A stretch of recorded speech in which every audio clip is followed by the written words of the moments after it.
예, 이제부터는 사건 사고 김종석의 리포트입니다. 친구들 울음소리를 들려줬지만 빨리 찾아야 할 텐데요. 바로 화면부터 만나보겠습니다. 바로 대전 늑대. 이 새빨간 배경 사이로 꿈틀거리는 건 바로 늑구입니다. 저게 오늘 새벽 1시 30분쯤이고요. 동물원 인근 산림을 돌아다니는 모습이 저렇게 열 화상 카메라에 포착이 된 겁니다. 포획에는 실패했는데요. 늑구를 유인하려고 수컷 늑대도 투입하고 하울링 소리까지 동원을 했지만 성과가 없었습니다.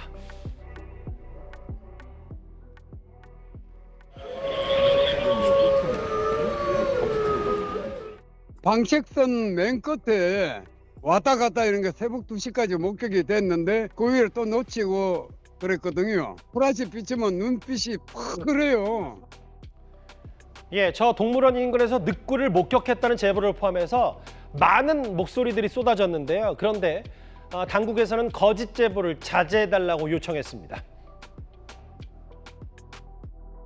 유등천을 건너서까지 발견됐다고 하면서 사진까지 보내온 사실이 있었는데 나중에 확인해봤더니 다 허위였고요. 부탁드리고 싶은 말씀은 가뜩이나 힘든 그 소방 경찰이 더 힘들게 하는 행동들은 정말 안 해줬으면 좋겠습니다. 벌써 오늘 하루도 다 되어가죠.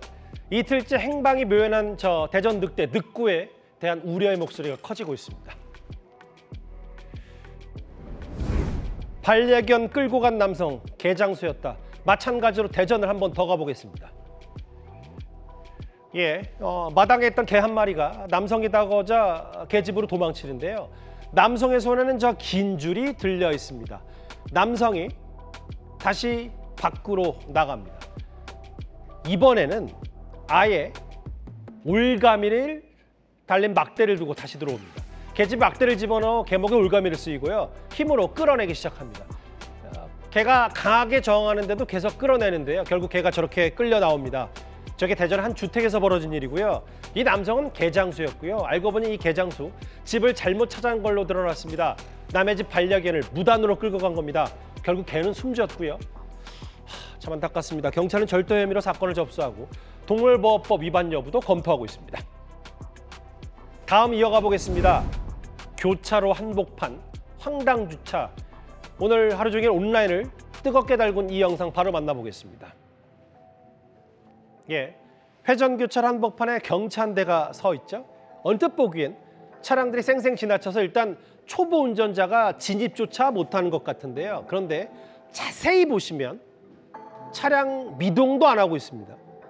저 영상은 회전교차로의 불법 주차라는 제목으로 올라왔고요. 실제로 회전교차로 내에 아예 운전자 없이 주차를 한 상황이었습니다. 네티즌들은 한쪽으로 바짝 붙인 정성조차 없다는 반응이었는데요. 현행 도로교통법상 교차로 내 주차는 금지가 되고요. 위반하면 구류 등 처분을 받을 수가 있습니다.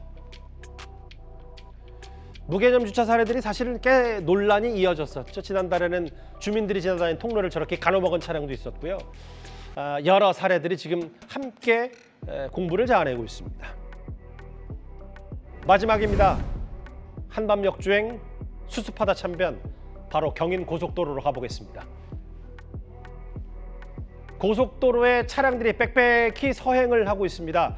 자세히 보시면 저 검은색 승용차가 정차가 돼 있고요. 옆에 차선에 구급차가 도착해 있고 잠시 뒤에 소방차까지 등장을 합니다. 오늘 새벽 경인고속도로에서 발생한 사고인데요. 이 50대 여성이 몰던 검은색 승용차가 역주행으로 진입해 다른 차량과 충돌을 했고요.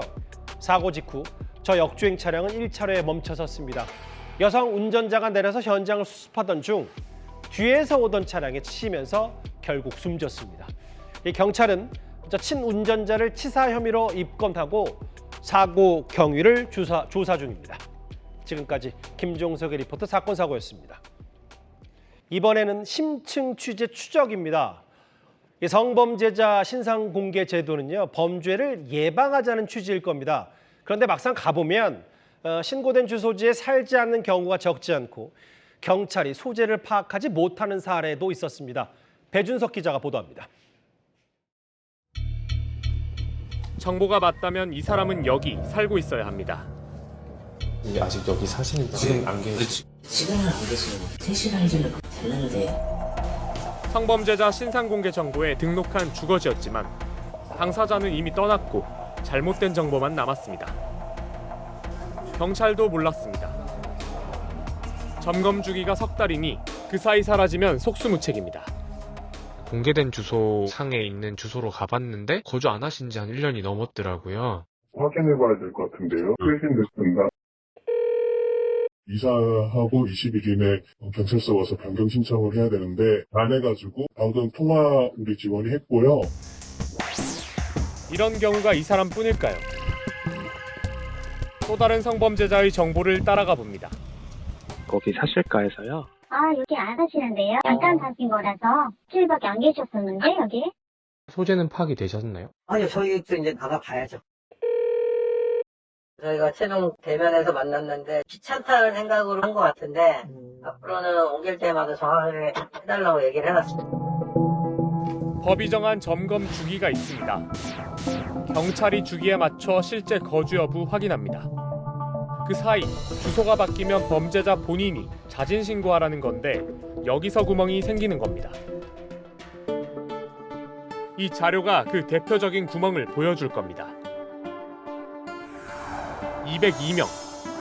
주거지에서 사라져 아예 연락조차 안 되는 소재불명 성범죄자 수입니다. 주소지 거주 여부 확인은 경찰이, 정보 등록은 법무부가, 자료 공개는 성평등부가 합니다. 범죄 예방 목적인데 제공 정보가 실제와 다른 경우를 뭐라고 설명할까요? 법률에 정해져 있는 점검 주기대로 저희는 점검할 수밖에 없는 거고.